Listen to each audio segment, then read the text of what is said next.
तो छात्रों, हम कहानी लेखन का अध्ययन कर रहे हैं। कलम में कहानी लेखन के जो प्रकार हैं, जो 3 प्रकार हैं, एक है असंबद्ध शब्दों के आधार पर कहानी लिखिए, दूसरा है मुद्दों के आधार पर कहानी लिखिए, और तीसरा है सुवचन या कहावतों के आधार पर कहानी लिखिए। इसका अध्ययन किए हैं। तो कहानी लिखते समय जो महत्वपूर्ण बातें हैं उसका अध्ययन हम कर रहे हैं, यानी कहानी लेखन के जो नियम हैं, इन नियमों का पालन करते हुए हमें कहानी का लेखन कर रहे हैं। तो हमने 4 नियम देखे हैं। पहला, सबसे पहले कहानी के मुद्दों को पढ़कर उसकी कच्ची रूपरेखा तैयार करनी चाहिए। दूसरा नियम क्या बताया मैंने? कहानी लेखन मुद्दों के क्रम के अनुसार करना चाहिए।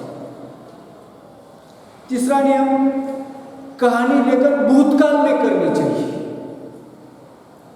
और चौथा नियम, कहानी लेखन में स्थान और पात्रों के नामों का स्पष्ट उल्लेख करना चाहिए। इसके बारे में कल हमने अध्ययन किया है। तो 5वां नियम, कहानी लेखन में मुहावरे, कहावतें और अलंकारों का प्रयोग करना चाहिए, जिससे कहानी का सौंदर्य बढ़ जाता है।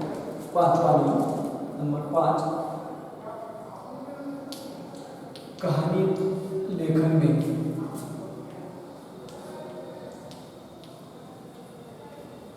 मुहावरे,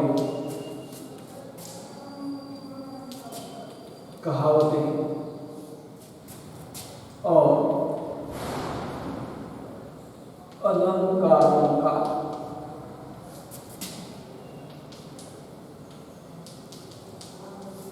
प्रयोग करना चाहिए।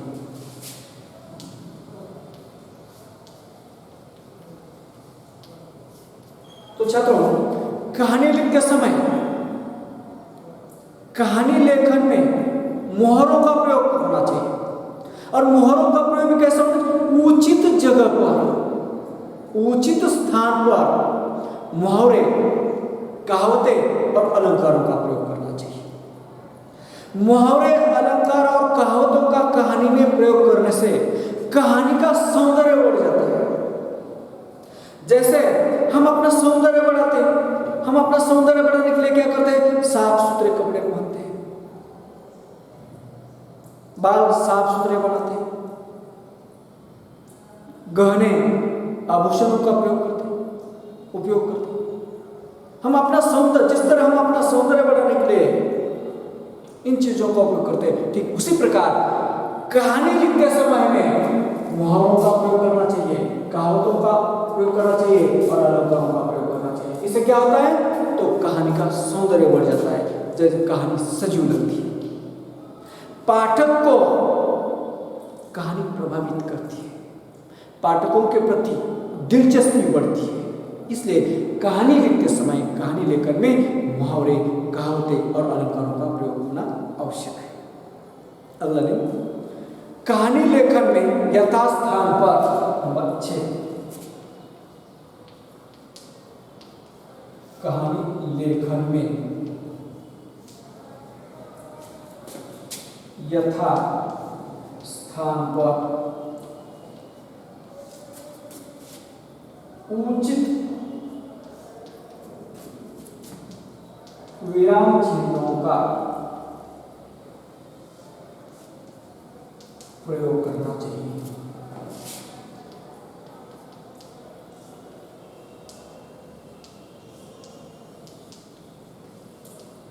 तो देखिए छात्रों, यह 6वां नियम है। तो कहानी लिखते समय, कहानी लेखन में यथास्थान पर उचित विराम चिन्हों का प्रयोग करना चाहिए।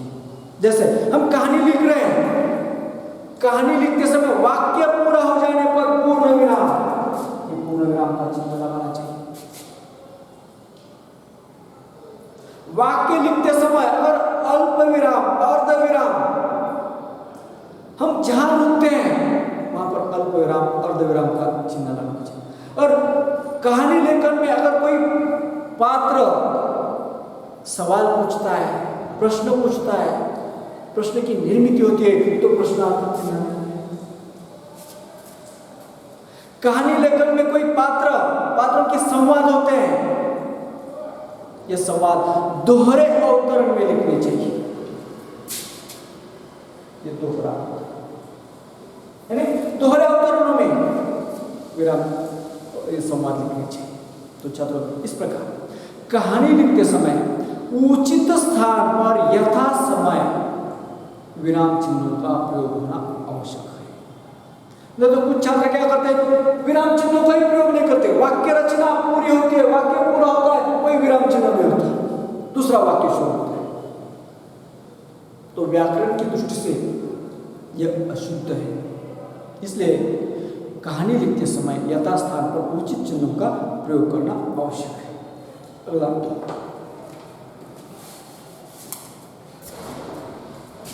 नंबर 7, कहानी का प्रारंभ और अंत आकर्षक होना चाहिए।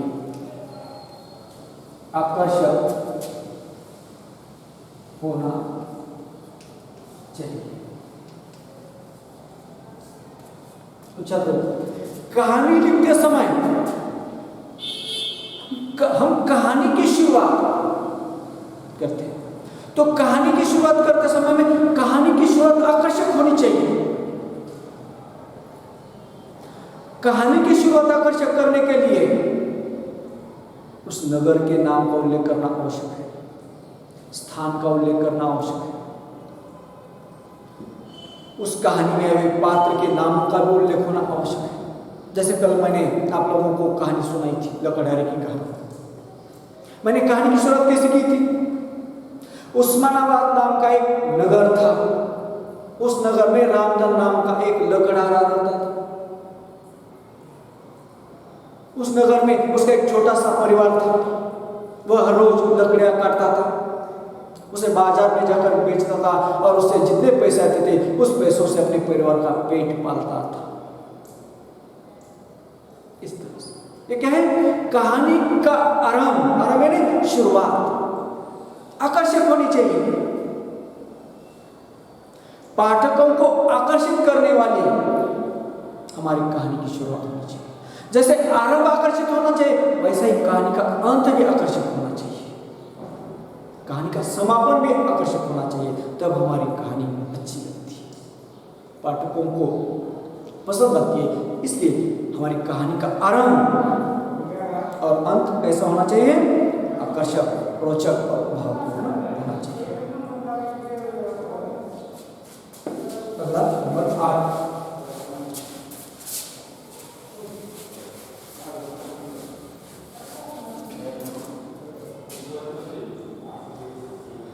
कहानी को 3 या 4 परिच्छेदों में बांटकर लिखना चाहिए।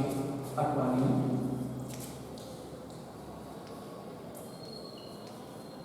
कहानी को 3 या 4 परिच्छेदों में बांटकर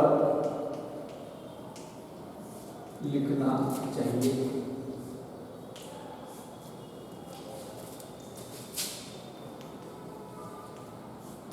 तो देखिए, हम कहानी लिखते हैं, कहानी लिखते समय कहानी जैसे जैसे मोड़ लेती है वैसे वैसे हमें परिच्छेद बनाना चाहिए। लेकिन कुछ छात्र ऐसी गलती करते हैं, 2 पंक्तियां लिखते परिच्छेद बनाते हैं, 2 पंक्तियां लिखते परिच्छेद बनाते हैं, यह गलत है। तो परिच्छेद बनाते समय जैसे जैसे कहानी मोड़ लेती है वैसे वैसे अलग अलग परिच्छेदों में कहानी को बांटकर हमें कहानी को पूरी तरह से लिखना है। और कहानी कम से कम 3 या 4 परिच्छेदों में बांटकर लिखनी चाहिए। अगला नियम नंबर 9,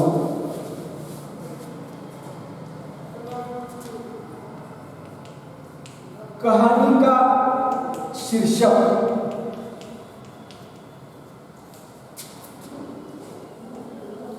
कहानी की कथा वस्तु पर आश्रित होना चाहिए। तो देखिए चलो, तो कहानी का शीर्षक, तो कुछ छात्र शीर्षक लिखते समय गलतियां करते हैं। कहानी का शीर्षक संक्षिप्त होना चाहिए और कहानी का शीर्षक कहानी की कथा वस्तु पर आश्रित होना चाहिए। यानी कहानी की जो स्टोरी है, कहानी की जो कथा वस्तु है, कथा वस्तु पर ही आश्रित कहानी का शीर्षक होना आवश्यक है। जैसे फिल्म देखते हैं, फिल्मों के शीर्षक कैसे होते हैं?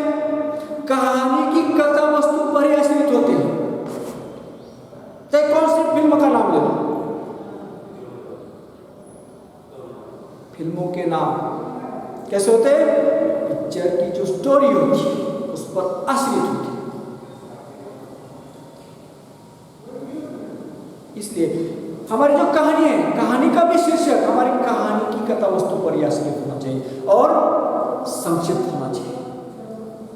और कहानी लिखते समय कहानी का शीर्षक सबसे पहली पंक्ति में बीच में ही लिखना चाहिए और उसे एक हरा अवतरण चिन्ह देना चाहिए।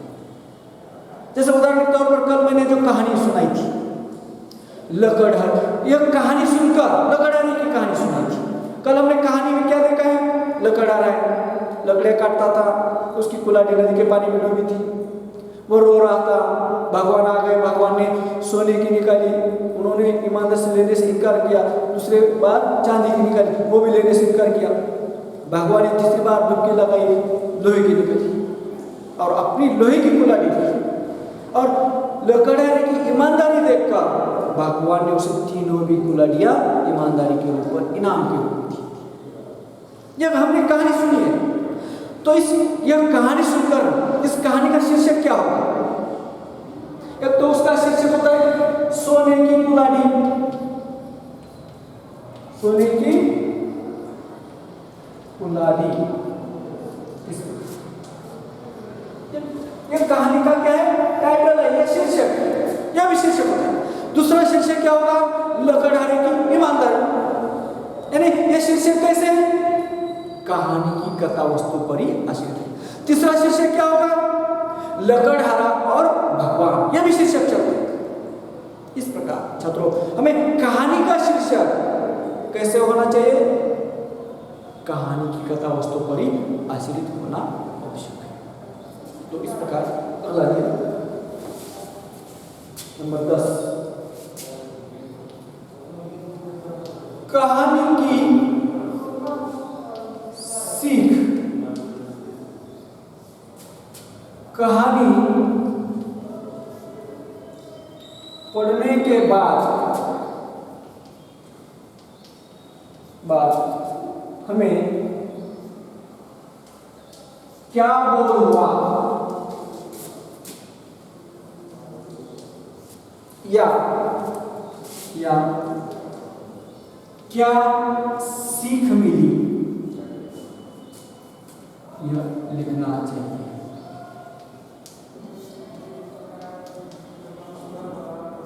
तो चलो अंत में हमारी कहानी पूरी लिखने के हो जाने के बाद, पूरी कहानी लिखने के बाद अंत में अंतिम पंक्ति में सीख ये शब्द लिखना चाहिए। इस तरह से उसके नीचे अगले अंक और आगे सीख लिखनी चाहिए। यह सीख कैसे लिखनी चाहिए? कहानी पढ़ने के बाद हमें क्या बोध हुआ होता है, उसके अनुरूप हमें सीख लिखनी चाहिए। कहानी पढ़ने के बाद हमें क्या बोध हुआ, उसके अनुरूप हमें क्या लिखनी चाहिए? सीख लिखनी चाहिए। तो कल मैंने आपको ये लकड़हारे की कहानी सुनाई थी। यह कहानी पढ़ने के बाद आप लोगों को क्या सीख मिली? तो कौन सी सीख मिली? कि हमें ईमानदार होना चाहिए। ईमानदारी का फल कैसा होता है? मीठा होता है। ये सीख हमें अंत में लिखनी चाहिए। सीख कैसे लिखनी चाहिए? ईमानदारी का फल हमेशा मीठा होता है।